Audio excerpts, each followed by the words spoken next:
Hello दोस्तों, मैं आप सभी को मेरे चैनल एनिमे स्टोरी एक्सप्लेन पर वेलकम करता हूं। तो प्रीवियस एपिसोड में हमने देखा था शिंकी बड़ी आसानी से चोचो को हरा देता है। तो अब टाइम है इसके अगले एपिसोड को एक्सप्लेन करने का। लेकिन उससे पहले अगर हो सके तो डिस्क्रिप्शन पर मेरे ऑफिशियल और पर्सनल दोनों इंस्टाग्राम अकाउंट के लिंक है, तो अगर मन करे तो प्लीज फॉलो कर देना। चलो अब बिना कोई समय गवाए इस एपिसोड को शुरू करते हैं। Now start the intro.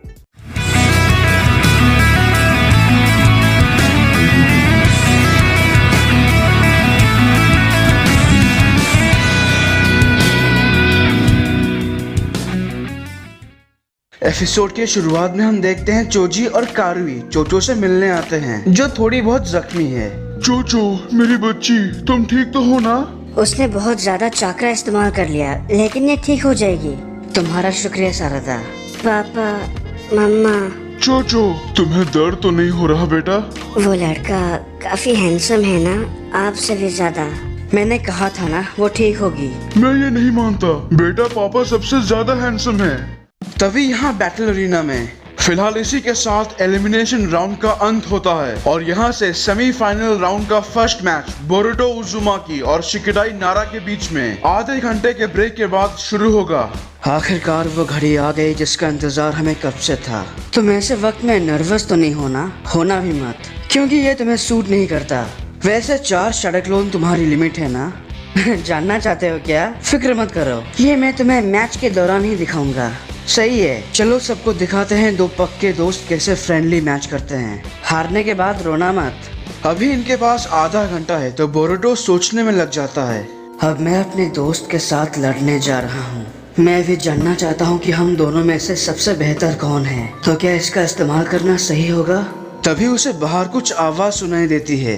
देखो, मैं जानती हूँ वो तुम्हारा अच्छा दोस्त है, लेकिन ये क्या बात हुई? ये फ्रेंडली मैच जैसा कुछ नहीं होता। शिकमारू, तुम इसे कुछ समझाते क्यों नहीं? अब मैं इसे क्या समझाऊं? हमारा बेटा समझदार है तुम्हारी, वो क्या कर रहा है वो जानता है। जानते हो ना बेटा, तुम्हारे पास बस एक ही मौका है। हाँ मैं जानता हूँ डैड।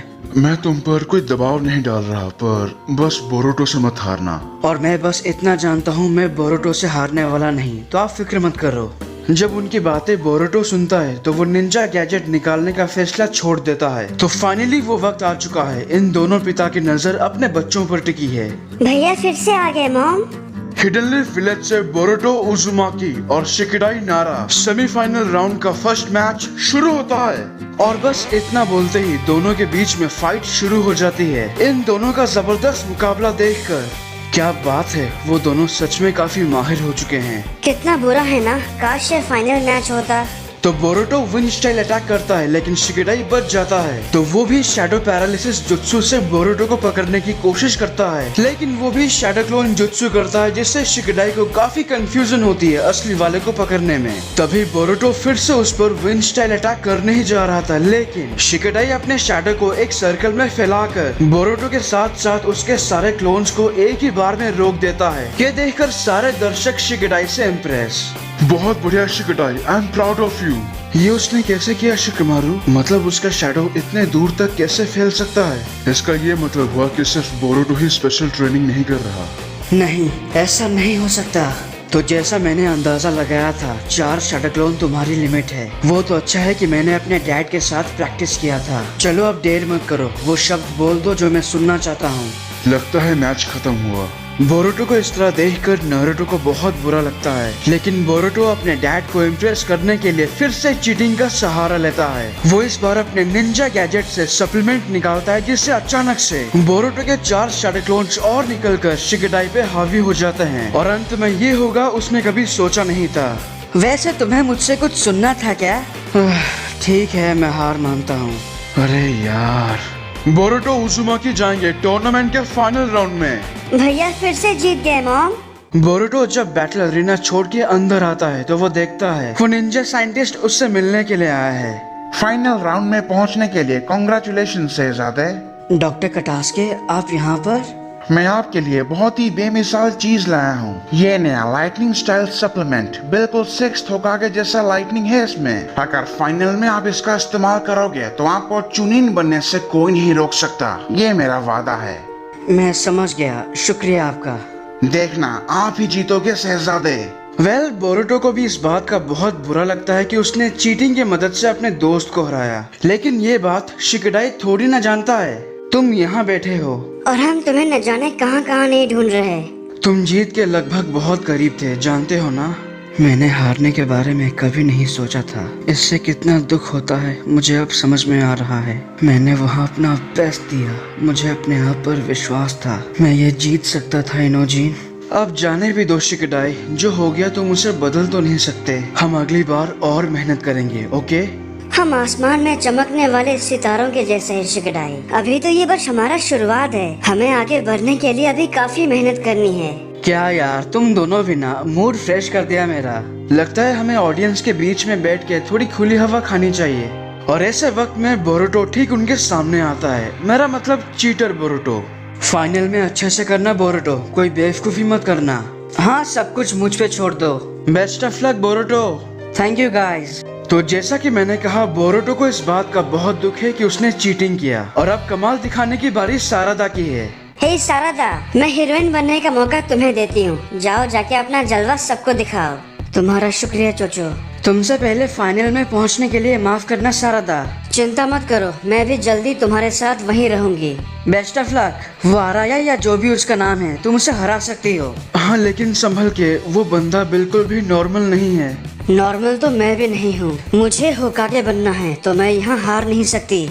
वेल, एक तरफ शिकेडाई की टीम हार चुकी है तो वो दर्शकों के बीच अपने दोस्तों के पास पहुंचते हैं, और दूसरी ओर सारादा और आराया ये दोनों मैदान में आते हैं। सेमीफाइनल का दूसरा मैच शुरू होता है। तो हम देखते हैं आराया सारादा के सारे शुरिकेन्स अपने तलवार से रोक देता है, और इतना ही नहीं बल्कि वो भी उससे अच्छे से मुकाबला करता है। तभी सारादा अपना शरिंगेन एक्टिवेट करके उसे गेंजुत्सु में फंसाने की कोशिश करती है, लेकिन आराया गेंजुत्सु में फंसता ही नहीं। तब वो अपने तलवार को एक खतरनाक भाले में बदलकर सारादा को बहुत ही बुरी तरह जख्मी कर देता है। आखिर मेरा गेंजुत्सु इस पे काम क्यों नहीं कर रहा? मेरी टाइमिंग तो सही थी। मुझे लगा उचिहा के साथ मुकाबला करने में मजा आएगा, लेकिन जैसा सोचा था उतना मजा नहीं आया।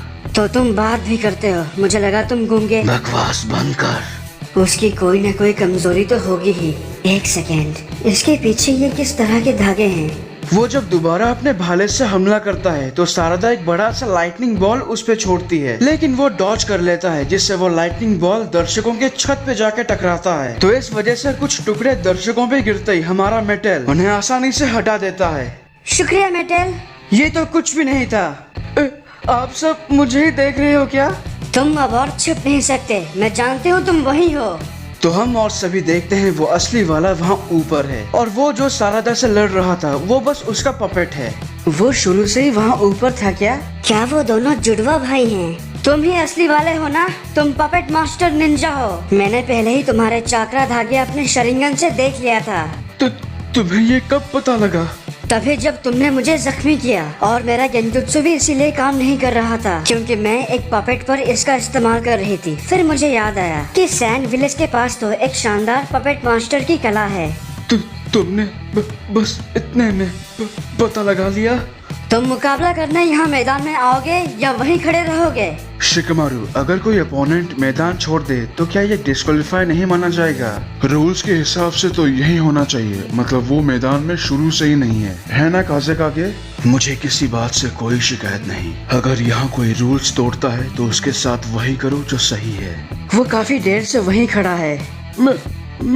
मैं वो जरा देखो वो कैसे घबरा रहा है, क्योंकि हम सब उसे देख रहे हैं। ये तो बिल्कुल तुम्हारे जैसा निकला मेटल। मैं इसके जैसा? मुझे और नहीं खेलना। आराया, हम हार मानने के बारे में सोच भी नहीं सकते। शिंकी, बहुत देर हो चुकी है। मैं हार नहीं सकता। वो फिर से अपने पपेट से हमला करवाता है, लेकिन इस बार सारादा अपने फायर बॉल से उसके पपेट को जलाकर राख कर देती है। मैच यही खत्म हुआ। सारादा उचिहा, तुम पहुंचती हो फाइनल राउंड में, और उसके जीत के साथ वो भी हार मान ही लेता है। हम लीफ निंजास को कभी कम मत समझना, समझ गए? तुमने कर दिखाया सारादा। थैंक्स। तुम्हारा वो आखिरी वाला जुत्सु काफी शानदार था। मेरी छोड़ो, अब तुम्हारी बारी है मित्सुकी। तुम जानते हो ना तुम किसके साथ लड़ोगे? फाइनल राउंड टीम 7 के बीच में होनी चाहिए, समझ गए? मित्सुकी, इस बार दिखा दो कितने ताकतवर हो तुम। लो देखो उसे, मानो वो इसके लिए पहले से ही तैयार है। और यहीं पर इस एपिसोड की एक्सप्लेनेशन खत्म होती है। अगर आपको ये वीडियो अच्छा लगा तो प्लीज लाइक और कमेंट कीजिए, और अगर आप मेरे चैनल पर नए हो तो इसे सब्सक्राइब करने के साथ उस बेल आइकॉन को भी दबा ही दो। तब तक के लिए खुश रहना, मैं मिलूंगा आपसे अगले वीडियो में। पीस।